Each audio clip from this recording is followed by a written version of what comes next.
Warnings for All Multi-Stakeholder Forum. I'm Jochen Luther from the World Meteorological Organization, from the Regional Office for Asia Pacific, based in Singapore. And as you know, we are one of the pillar leads of this initiative. And then I have with me. Sorry, I got distracted by being close together. If you were here at the session yesterday, we're being ushered over to the middle, Joachim. As you can see, I have an issue of gliding away from my co-speaker. It's just a habit. But hi, everyone. My name is Catherine Jones. I work on the disaster resilience portfolio for the FAO office in Bangkok, working for the regional Asia Pacific. So thanks so much for being with us today. You troopers, you've made it to the last day of the conference in an afternoon session. So I think this is a pretty impressive turnout, Joachim. It is. And also this is a bit of a different session. So we've had a lot of panels, a lot of presentations about early warning related topics and disaster risk management topics.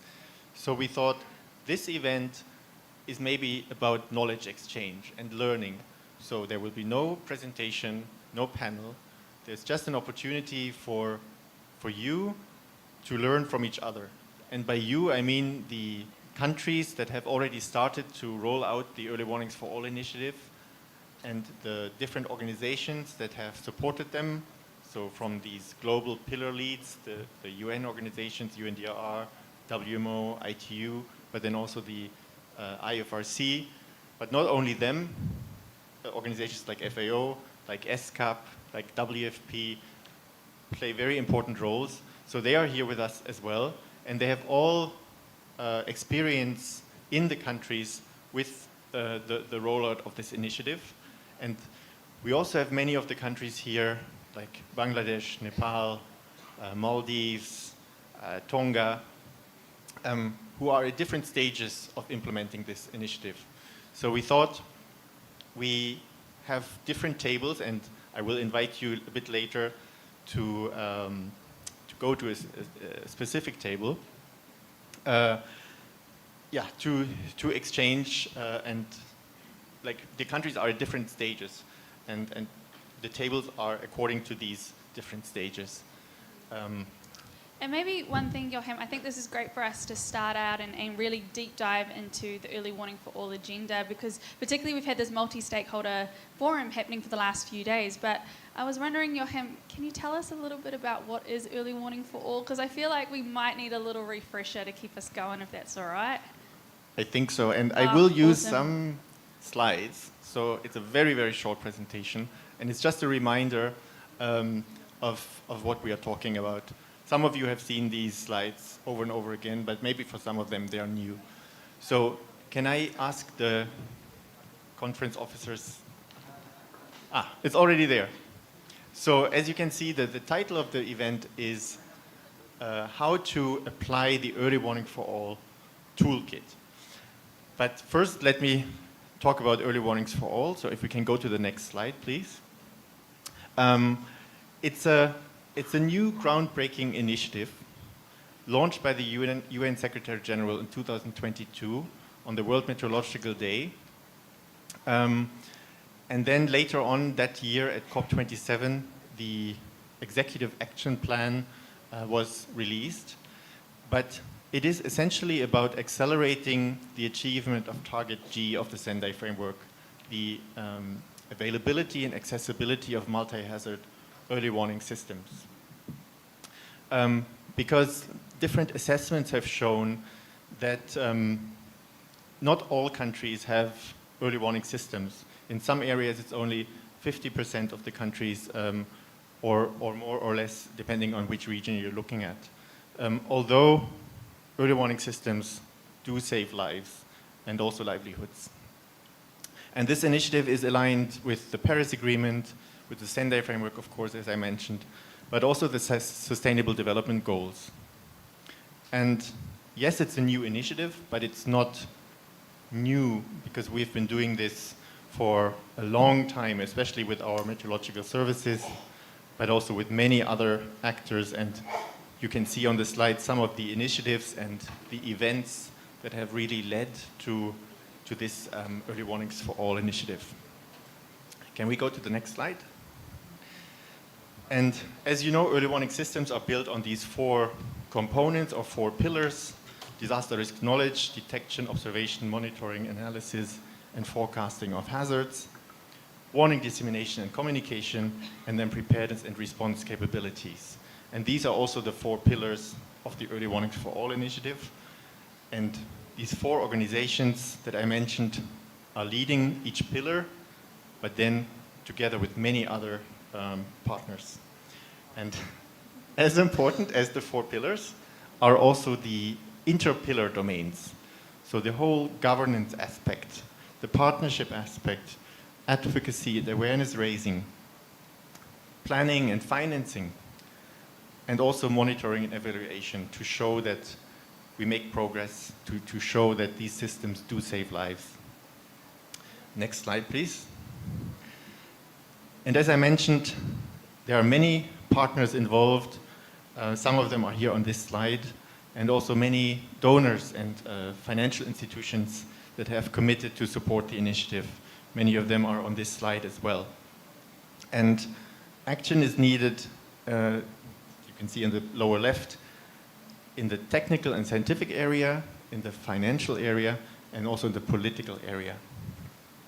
And we hope that by 2027, everyone is covered by early warning systems, even though that is very ambitious, and maybe we have to extend that deadline a little bit, but I think ambition is always good.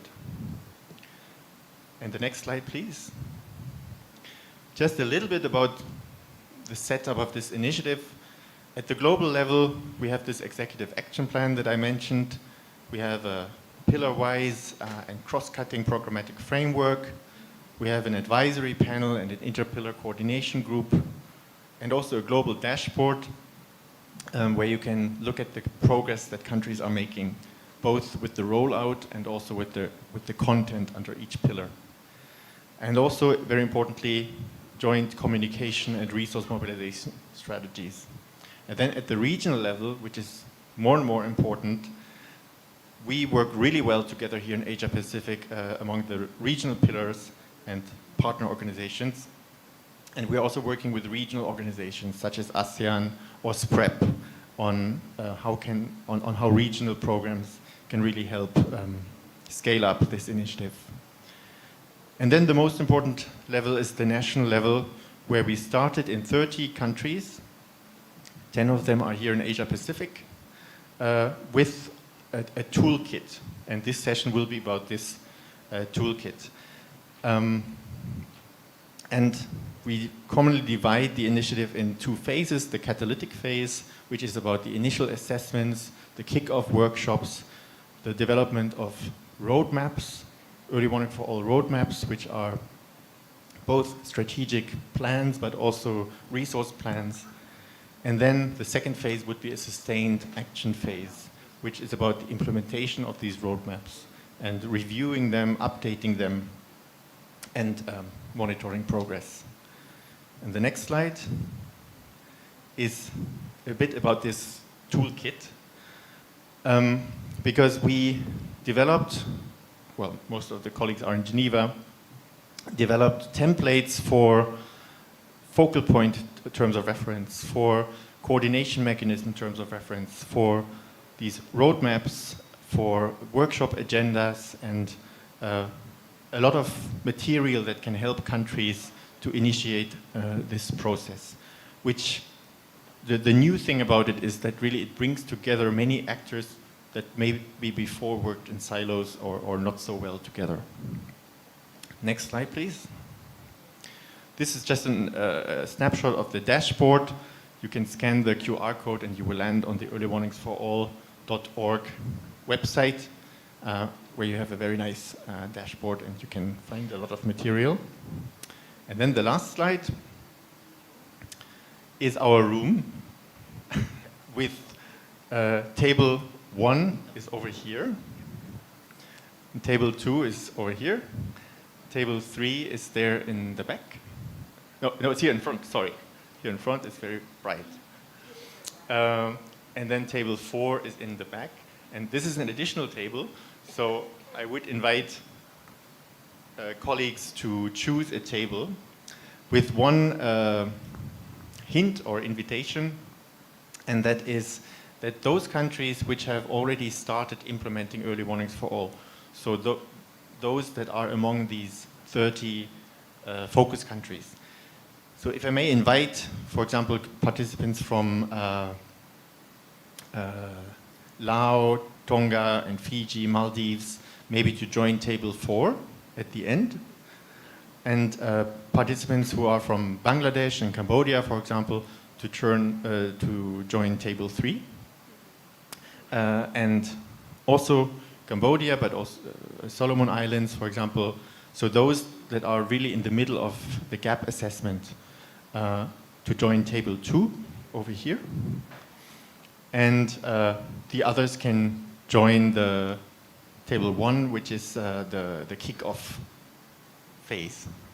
Exactly. So we're kind of trying to flip the script, because I feel like all of us have been in a lot of panel discussions over the past few days, haven't we? So we're now wanting to have more discussions and feel that we're getting right into the nitty-gritty of the early warning for all mechanics. So we've heard a lot of theory, we've heard a lot of progress being made, but now it's time for us to kind of speak to it. What's working? What are the challenges that we're coming up against? How do we move forward, specifically under these different kind of thematics that we have here today? And I would just like at each of the tables, you have our beautiful reporters who are going to be helping you gather information, your little kind of knowledge management team. Could you guys just stand up for 2 seconds so we can have everyone identified? So Timberly, Ernest, sorry, I see that you don't like me doing this, but it's fine. Raymond, Jyothi, Ben, I see Sasha as well, Sahed. And where's table? This one here. Who's the note taker for this one over here? Oh, here we go. Pamani. Perfect. Well, these are your people, by the way. So they're going to help facilitate the conversation, help you understand. So do gravitate towards these volunteers who have willingly, taken their time out today. So thank you, by the way.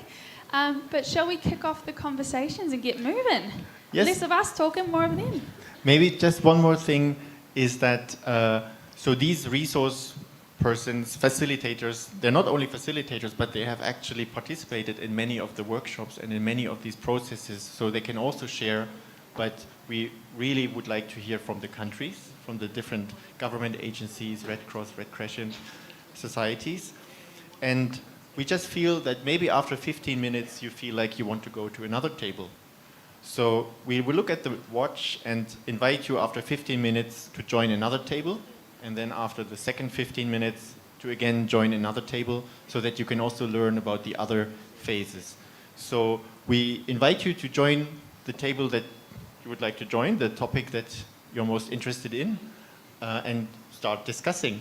There are a few guiding questions that the facilitators have, which is mainly, the first ones are to those countries that have started implementing early warnings for all. How did you do it? What were the challenges that you encountered? What went well? And the second round of questions is maybe more for those countries that are coming in and starting, of what you would like to know. So with that, I think... Let's get going. Yeah. Let's get cracking. Please start talking.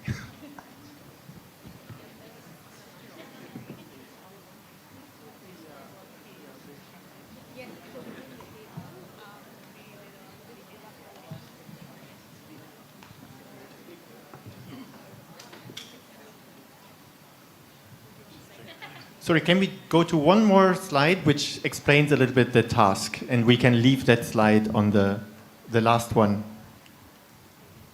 There should be one more. Yeah, we can leave this one here on the screen so that you don't forget what we are asked to do.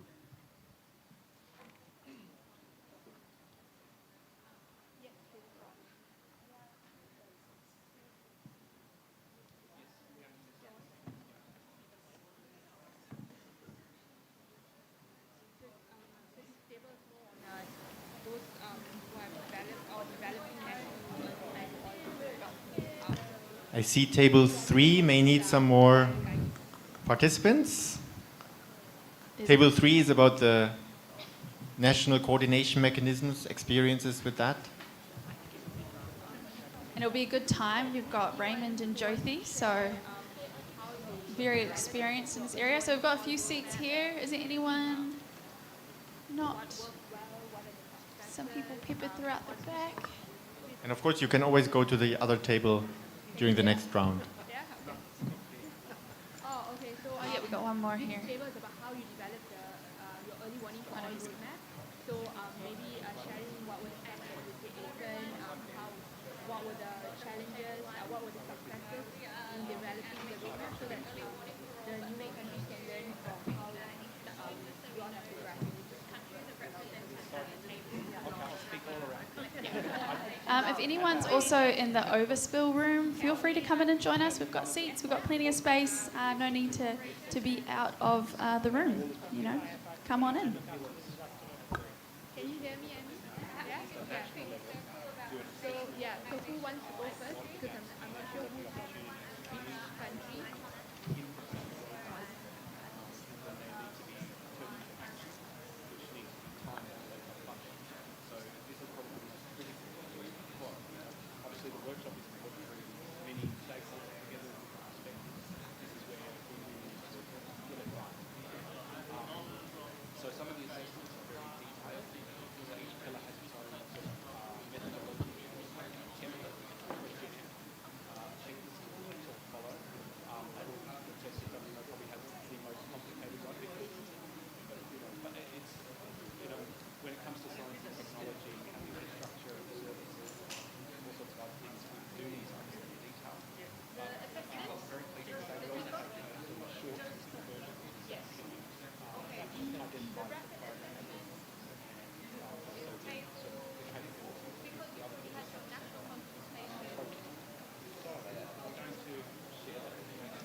Thank you, Mohammed.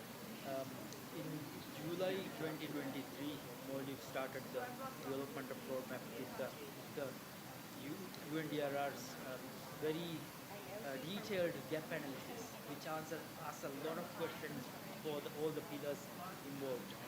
Ahmad is the lead for Pillar 2, and he is the representative from the meteorological service, which, like he mentioned, had already done a lot of gap analysis on the area.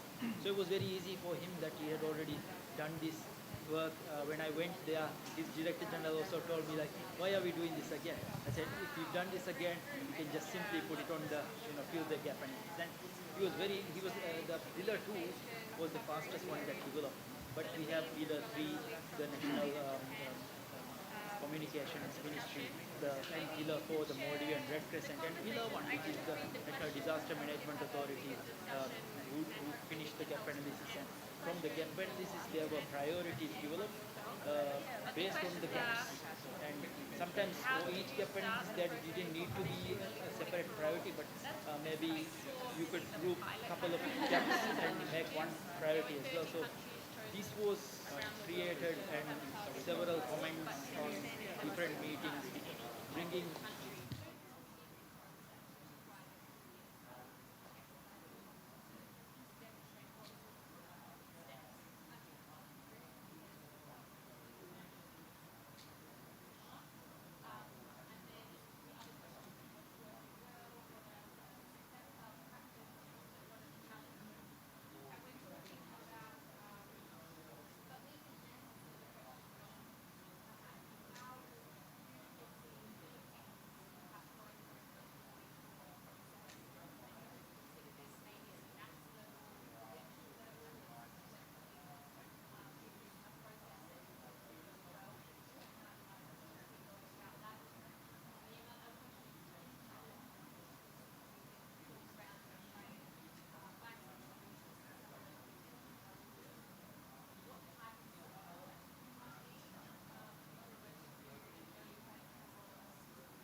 Hello, there's mic. It's great to see that you're so actively discussing. Just saying, if you wish to go to another table, you can do that now, but you can also stay at the table where you are. Shall I answer what worked well and Hello, there's mic. So you can go to a different table.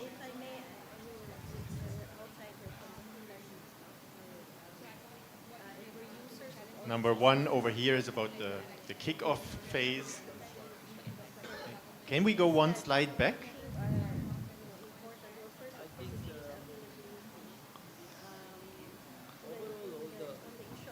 So while they are going back one slide, this is table one for the kickoff phase.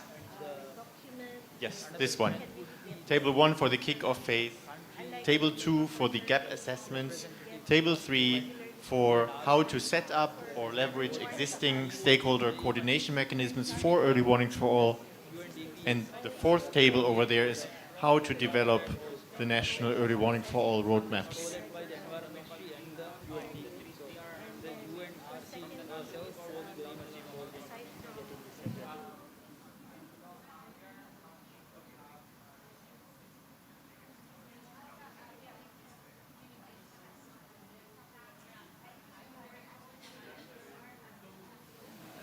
So there's really no clear approach to data collection. I particularly like the rapid assessment methodology of WMO because of the aspect of validation. So it's not just collecting the data, but then the data is actually validated. So if that's, at least for that aspect, it can be across all the pillars, I think But we can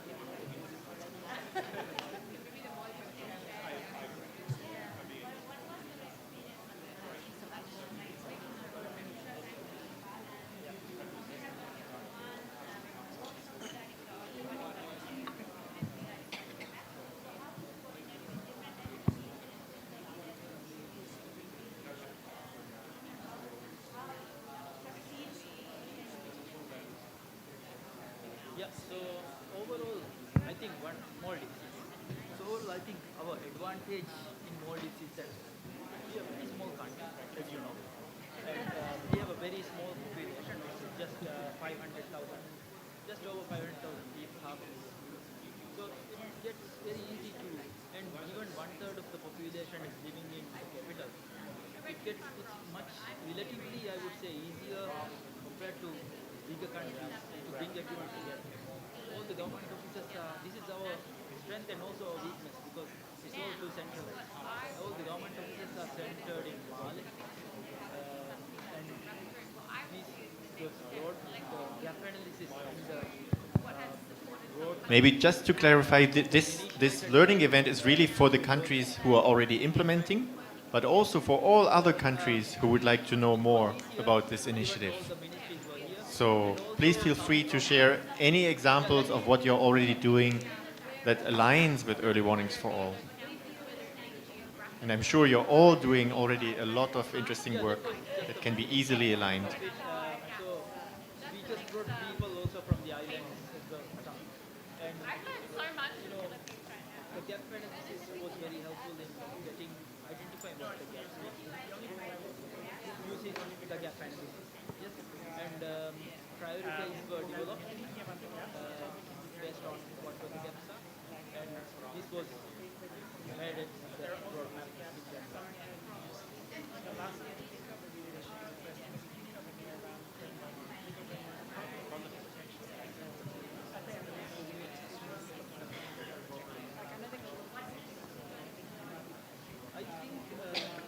I think bringing people together.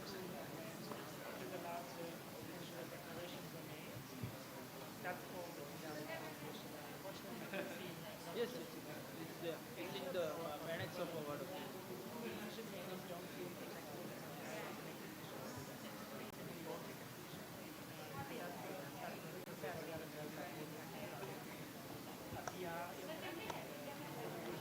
Yes, but we don't necessarily need to follow everything on the guidelines because every country will be different, and sometimes we contextualize some of the that's how we went about that. But it was a very good guided document to identify the challenges.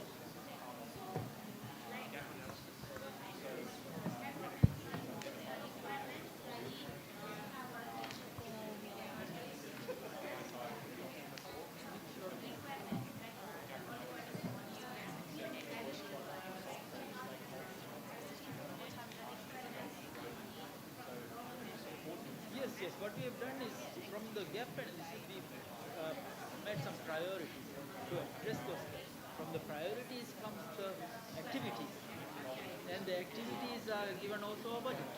You can see the full roadmap. It's everything is specific. Well, at the moment, budgeted based on what is required through human resource development. So, yeah, very detailed. Yes. Maybe when we do that, they rotate just high level. Based on the website, it's Yeah. already ended. I think we were the first country. We tried to finish it for last, but it wasn't endorsed by then, but by the end of the year. So, The global lead for this initiative, EW4All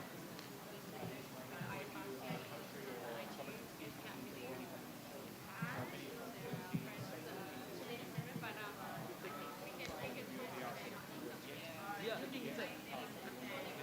think it's a good question. Actually, what I just mentioned earlier. What happened was during November, there was a presidential election, and this was in between when we were making the roadmap.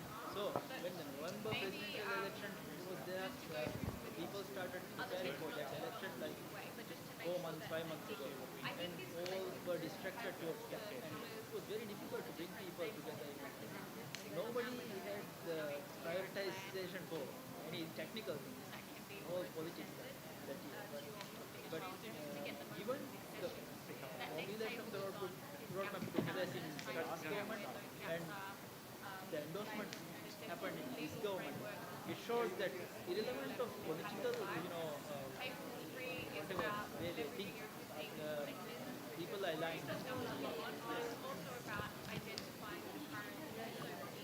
It's the Environment Ministry and the UNDP co-leading.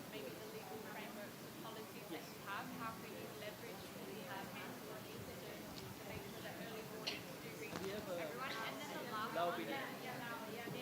The last one is about putting that all together. Maybe this is also where that high level intervention is, and that's creating a roadmap. And perhaps we can create a roadmap at the local government level.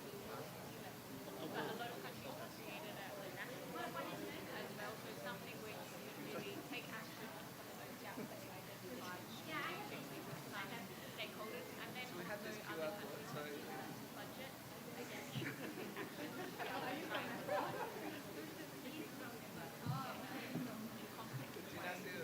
Used to work in Nepal.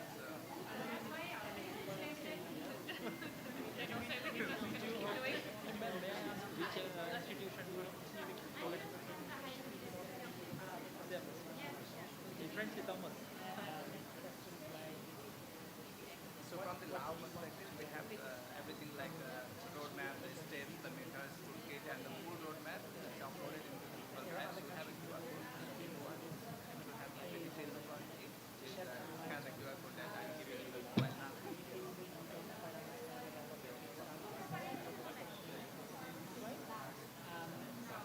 Yes, all items, activities with budget. Yeah, we have started less than 10%.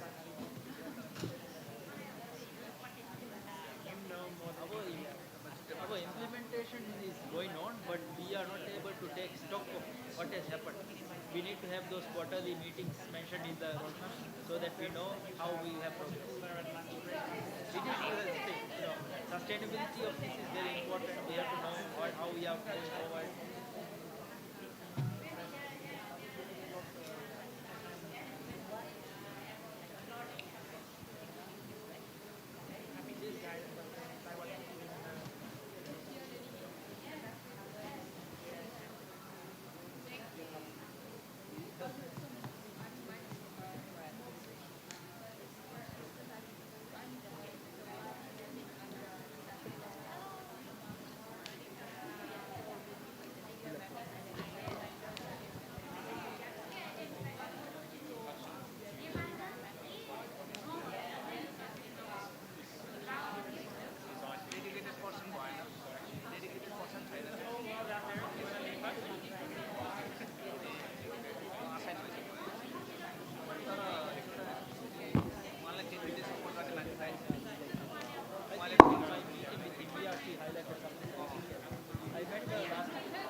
Hey everyone, so I've noticed a few conversations have started to conclude.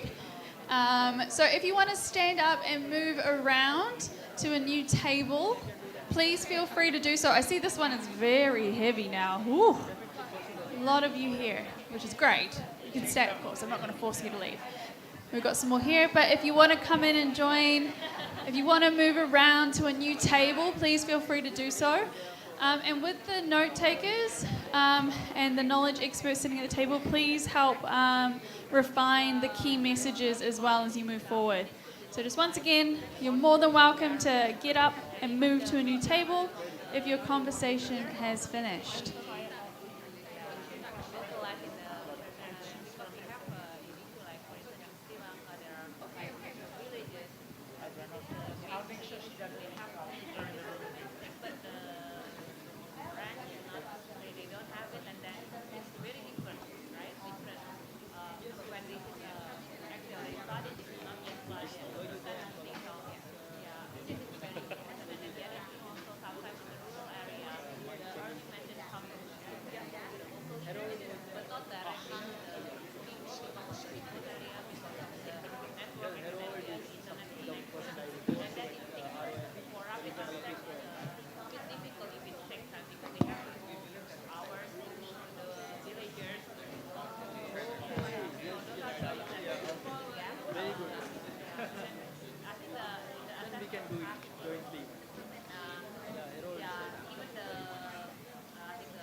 Karena kita berdua orang, para orang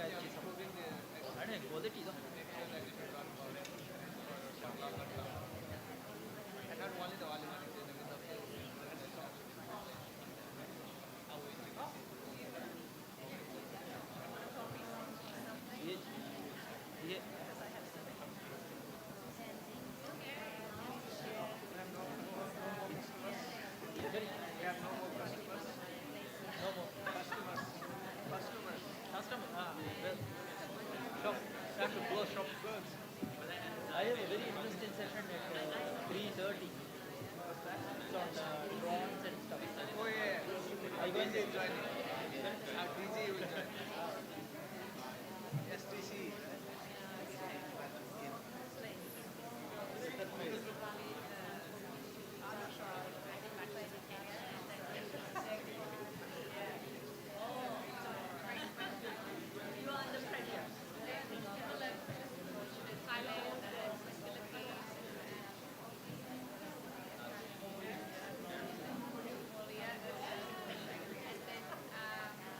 So that's one of the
when are you going next day?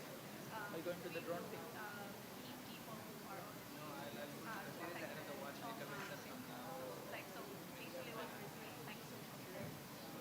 So now Minister of Finance is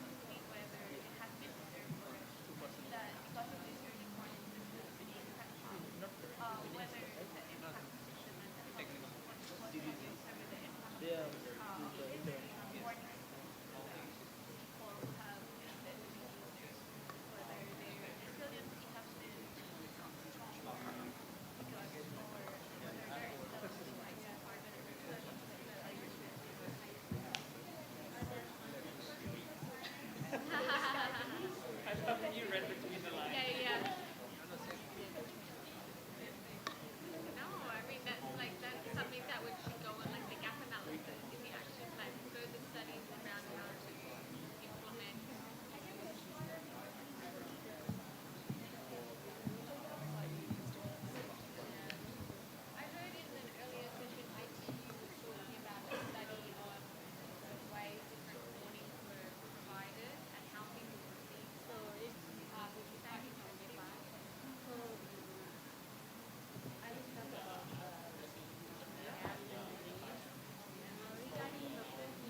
everything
it's like 90% data is available, yeah, and it's in the remote place and lots of That's very practical.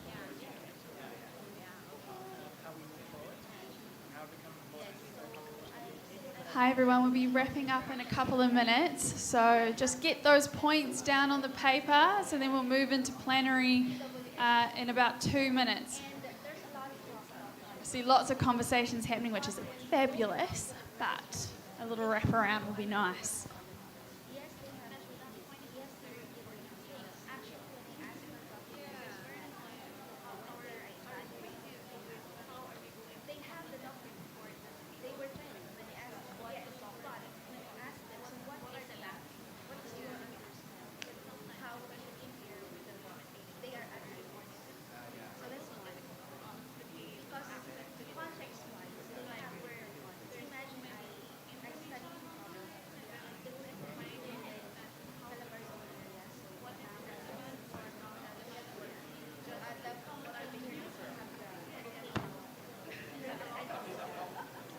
Everywhere, don't worry.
And I can go.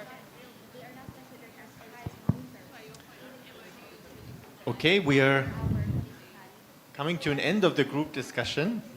We have 20 minutes left, and I think it would be really nice to hear from each group the key takeaways, and maybe the facilitators are in the best position to summarize what was discussed at each table because they were there the whole time.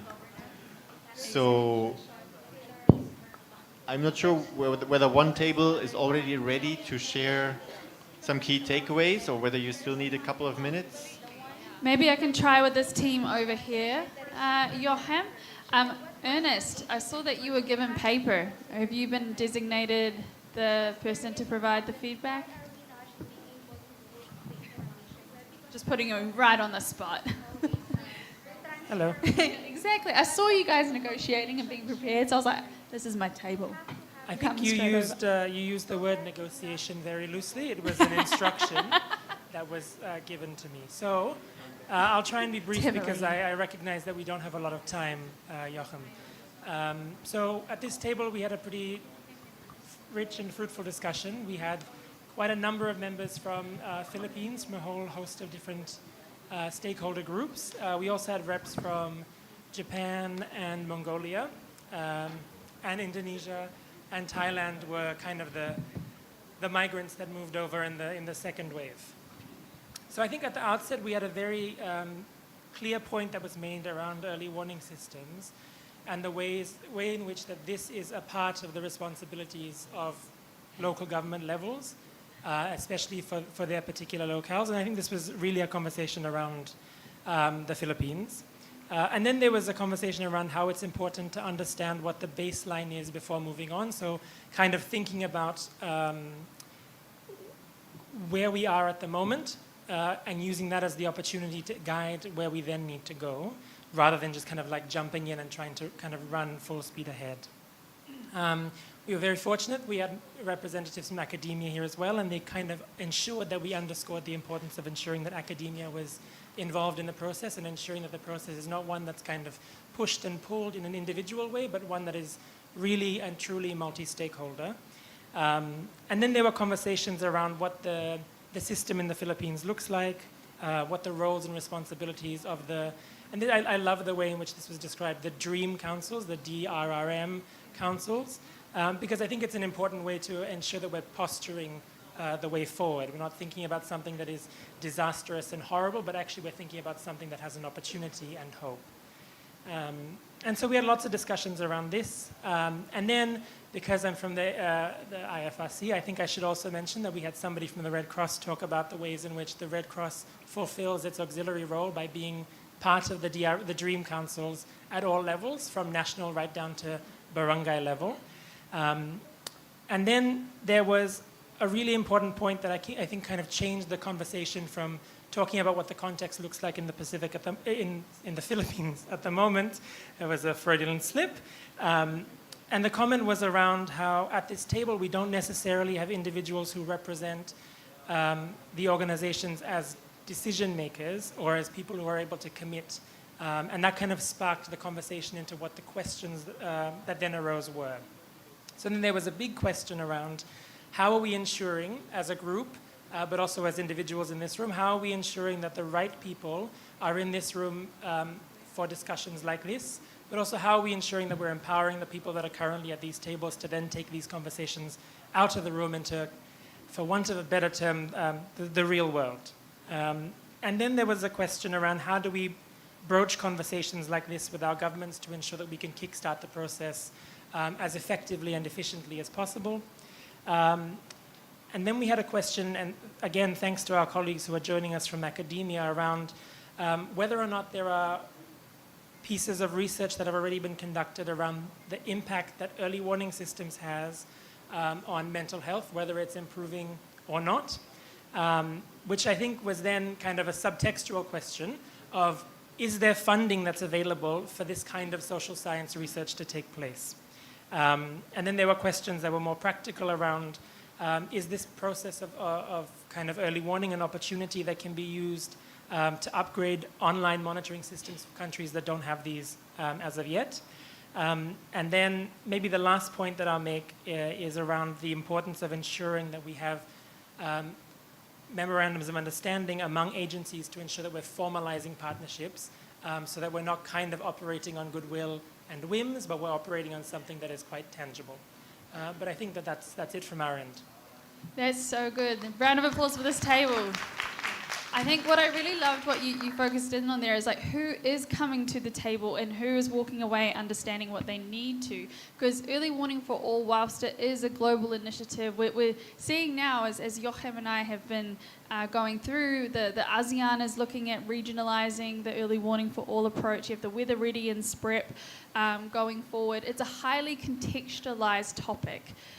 So yes, you can have regional-based conversations, but also you need to have that national level and even sub-national that I think, Timothy, I heard you say as I was creeping behind you there, bringing in those different elements is so important to making this work. But it also starts with who's at the table and who's going to be able to make that contextual call. And so, yeah, thank you. So many good points from here. I don't know, Joachim, if you've got someone on your radar to pass the microphone to now.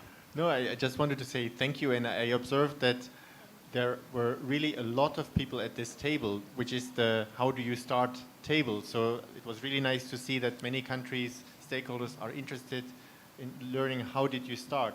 And what I'm hearing is that it's really about engaging as many stakeholders as possible from the start.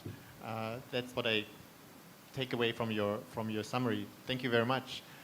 Maybe we can move to the second table to how did you do the gap assessments? What is your experience with that? Or how would you do it in the future if you haven't done it? So I got this table. I see Sasha is picking up the microphone. Over to you, Sasha. Yes, so for this table about the gaps analysis, we're lucky to have different country representatives and different organizations as well. We had Cambodia, Philippines, we had people working with Bangladesh, Nepal as well, Timor-Leste as well, and Nepal. So, for example, for Cambodia, they already started launching the initiative and have a series of workshops happening. They had a gap analysis workshop, a validation workshop. And what came out is that the toolkit can be useful, but need to be really contextualized depending on countries. And when they were identifying the gaps, they really realized that they need to more people-centered approach. And also, there was lots of information in those toolkit and guidance and documents, and they were needed to develop a simple version to be more understandable. And so, yeah, the key takeaway were like to have more simplified, contextualized documents and more inclusive documents. Then we had Timor-Leste, who shared that. So Timor-Leste is not part of the Early Warning for All initiative yet, but their next step would be to have this gap assessment in their country, and in a few next year, hopefully, starting to develop this roadmap as well. But we asked them as well what would be the challenge they might think of it, and they say it would be especially the government support and also adapting the knowledge to the communities and make sure they can implement it. We had also Philippines, who shared that there might be gaps in risk communication, that it needs to be localized as well and contextualized. Some information might be too scientific and too technical, so really need to put in context and translate so that the population can understand the information. And also it's important to have this, identify the key actors and the key focal points in each pillar as well, to be sure they have the right focal point to contact to support them. Other than that, Ben, if you want to, Nepal. Yeah. So we're just tag teaming here on this one. But Nepal really, I think, emphasised the need for context and local solutions, identifying, because they've also been through the consultation workshop process and at the stage now where they're finalising their roadmap to get that in very important government level support. But I won't go through each pillar, but understanding Nepal goes from very, very low to the top of the world, and there are some significant challenges associated with that. So we really need to have a sort of a dynamic process that really takes into account all of the different challenges and try and find solutions, and use existing mechanisms to support as well. But what really became clear from our discussions was that the roadmap is actually a very key thing for building that government support, but also for providing guidance to partners and the pillars in the country to work very closely together through a consultation mechanism, but also for development partners to know very clearly what they should be investing in, what will have the most impact, and so on. And then we heard, again, another case study in terms of localised context being very important, that they're, at the sort of, I would say at the very much the community level, that there are communities that are sort of side by side that are having challenges in terms of having their voices heard, and due to change of political situations, you might develop a plan at a local level that might then not sort of be accepted by the incoming sort of leadership and so on, so it has to be sort of done again. So I think the message there is that, it is a global approach, just going back to this table's comment, that can be sort of downscaled to national and local, but it's very important to really understand what is happening at the local level, like in that very detailed sense, to make sure that these plans are developed and then they stick and they don't actually sort of are subject to sort of being thrown out and done again. So we really need to understand that from the beginning and have that inclusive process. And we also had a very good point from a representative that's looking after people with disabilities. We learnt, I shared my experience because I was at the Maldives workshop where there wasn't much emphasis on the people with disabilities, not that they were left out altogether, but they weren't involved in the workshop and they had to find other ways to get their input. But we took that learning and took it to the next workshop in Lao PDR, where they made a special effort to include people with disabilities so we could hear their voice and hear their particular needs and circumstances so that they could be factored in. So very, very good discussions, and we also had the academic community represented at the table, and they bring a very fresh perspective and I think a holistic perspective, because they really, they're doing the research and understand at a very detailed level what's happening. So I think we need to listen to them a lot more and include them in the workshop process. And I think that's about it. I think so. Yeah, I think we've covered that. So yeah, that's it. But thank you. It was a very diverse representation from many countries and different sectors as well. So we really appreciate all those inputs. Thank you very much. Thank you so much for this comprehensive summary. And I heard two very important things. One was that assessments should not only be happen at the national level, but also at the local level. And the second one was maybe that it's also important who fills out the assessment questionnaires and who attends these workshops. So that, of course, shapes the outcomes a lot. And because we mentioned the toolkit a lot, can I ask the conference officers to show the very last slide, because it has a couple of QR codes. One more. Yeah. So here you can actually go to the website and find the different templates that I mentioned for this toolkit. So that you will find an assessment matrix and workshop templates and roadmap templates. So you can familiarize yourself with it and feed it back to your governments, your headquarters, so that you actually know what we are talking about.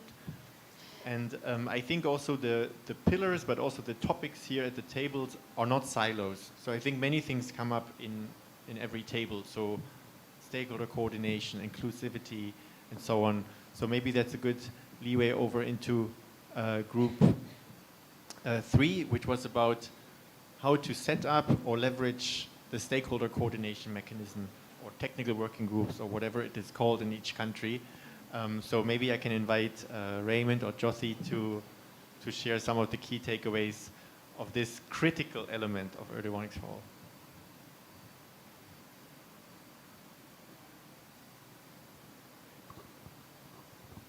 Good. Yeah, we were talking about the national coordination structures and how early warning for all fits in there, and I'll make it very short and sweet because none of this will be any surprise. For countries that are implementing early warning for all, yes, use existing coordination structures, right? For example, you have a good example from Bangladesh. Bangladesh has an existing anticipatory action task force, and that's now where also the early warning for all initiative sits. I think important to highlight, yes, it's always good to have government focal points that are coordinating early warning for all, but also that then the different pillars, so if you have the 4 pillars, that then government ministries would be coordinating that, these different pillars. I think there is a case to be made for anticipatory action working groups to coordinate early warning for all if there isn't anything else already existing. I think it makes sense because you probably have the right people in that technical working group already, right? The last reflection is just, if it is not clear yet where early warning for all coordination sits, it's always interesting to see, so who actually organized this early warning for all roadmap? It must have been a government ministry, right? So you can look a bit there who has been doing that. But I'll hand over to Jyoti for some more reflections. Thank you, Raymond. So one aspect which Raymond mentioned, where the country has both anticipatory action as well as the early warning for all initiative. We also heard feedbacks from countries where early warning for all is not yet there in terms of the first moving country, but still they provide a good example how their existing mechanism would help steering this process. For example, in Philippines, they have the a law 10121 which guides the coordination framework within the country. So the same mechanism could be also used for early warning for all, which is already happening in some form or other form, but they recommended the existing mechanism to use for this early warning for all coordination and implementation. Yeah, that's all. Thank you. Thanks so much, Raymond and Jyothi. I think that was really interesting insight is, who coordinates it, who brings it in, what is the role of anticipatory action and the connection between the early warning for all and anticipatory actions, I think a really important one. We do, as I would know from the yesterday session, we have, I think 11, is it 11, Raymond, technical working groups at the national level now? More? 12? 13? 40? I should know this off by heart, this is bad, but I will go and fix my numbers a bit later. And we've already got these mechanisms there where people connect, I've got to move closer again, where we can connect together, with this existing mechanisms in place. So, don't know if you've got any thoughts on that, Johan? No, really, thank you for pointing this out, because as I said at the beginning, early warnings for all is not necessarily a new thing. So we also should, as much as possible, leverage existing mechanisms. And often the countries have a national platform for DRR or National Disaster Management Council, but which is a very high-level body. So it's really good to have technical working groups on anticipatory action or other preparedness activities that can really in a more agile way take up this task of coordination, because it's really an everyday task. And maybe just to say that I mentioned these 10 countries in Asia Pacific, which is Maldives, Nepal, Bangladesh, also Tajikistan, which for the UN, most of the UN agencies belongs to the Europe Central Asia region, but I think they would consider themselves as Asia as well. And then in Southeast Asia we have Laos and Cambodia, and then in the Pacific we have Samoa, Solomon Islands, Tonga, Kiribati, and Fiji. So we also encourage countries who want to learn more to get in touch with their NDMOs, with their Med services, with their Red Cross societies, to know how they did it. Maybe with that we go to the last We head table. to our last group, and I see Padmini. Oh, your microphone ready. Over to you. I see that we only have, I think, 4 minutes left. So at this table, we had Maldives and Laos sharing their experiences on how they developed their roadmap. So in terms of Maldives, they shared how they went through analyzing the gaps before, and then based on the gaps, they developed their priorities. They also ran a consultation with all the stakeholders. So one of the challenges that they shared was that they had a presidential election where everything else, so they had to stop. There was no progress on working on the roadmap. But then it also ended up being one of the successes, because the new government that came in was the government that endorsed the roadmap. So it looked like both governments were all for this roadmap. And in terms of Laos, they also went through, so they took about 16 months to complete the analysis. They used the toolkit. They also did a mapping of the legal frameworks and a stakeholder mapping to identify the gaps. So in terms of, so what Laos shared was that they, instead of starting having the consultation workshop at the beginning, they did it after they had already identified the baseline. So in Laos, the roadmap was also developed in their local language as well as in English. And they've started the implementation. About 10% of the activities have been done. And one of the challenges has been like the budget estimation in terms for Laos. So at this table, we also had a chance of having Nepal Med services here. So there's a bit of peer learning, and I think this is going to be something that they are going to continue between Nepal and Maldives after this workshop. Thank you. Thanks so much, Parmini. I think there's a really great lessons learned there as to countries, as you're mentioning, Joachim, that have completed this process and are now working towards it, 10% towards being done. That's well ahead into the 2027 due date. So good on Laos for kickstarting that.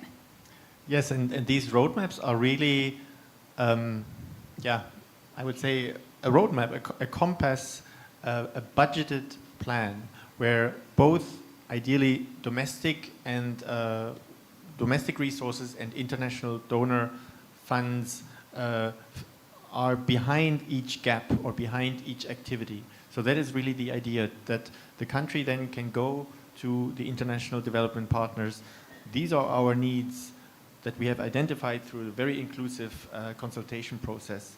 So that's really the added value. But what Raymond mentioned, maybe we have to give a little bit more support or guidance to countries on how to identify the focal points and keep each other updated on who to talk to. So I think that's something that I take back. Yeah, we hope that you enjoyed this and you learned a lot and you could share some of your experiences, some of your concerns, some of your successes, and that this is just the start of the conversation. Exactly. Looking forward to continuing this on. It's just the beginning. We've got another few years to go. So looking forward to our next conversation together. Thanks, everyone. Thank you. And please join us also for the next session, which will go a little bit more into detail of forecasts and warnings and user engagement with some presentations and some great panelists. Thank you. Thanks, everyone.